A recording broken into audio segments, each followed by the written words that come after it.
Jail. Sir jail பற்றி சொல்லுங்கள் அப்படின்றாங்க. ஒரு முக்கியமான விஷயம், தெரிந்து கொள்ள வேண்டிய விஷயம்.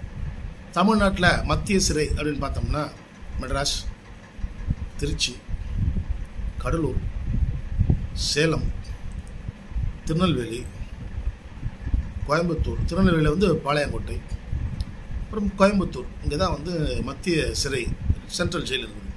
பர்டிகுலர் டிஸ்ட்ரிக்டில் நடக்கிற அஃபென்ஸில் இருக்கிற remand accused and convicted accused. Remand accused and convicted accused, இவங்க 2 பேரையுமே வந்து இந்த சிறையில், மத்திய சிறையில் வைப்பாங்க. அதாவது அதிக அளவு சிறை தண்டனை பெற்றவர்களை, குறைந்த அளவு சிறை தண்டனை பெற்றவர்களை சிறையில் வைப்பதற்கு அந்தந்த மாவட்டத்தில் இருக்கக்கூடிய நீதிமன்றங்களே ஒரு சப் ஜெயில் அவர் வச்சுருப்பாங்க. சின்ன 3 மாதம் 6 மாதம் அந்த மாதிரி சின்ன சின்ன தண்டனை பெற்றவர்களை அங்கே வைப்பாங்க. அதேமாரி சின்ன சின்ன தண்டனைன்றதை விட உடனே பெயில் கிடைக்கிற வழக்கில் இருக்கக்கூடிய அந்த மாதிரி மாவட்ட நீதிமன்றங்கள் சிறையில் வைப்பாங்க.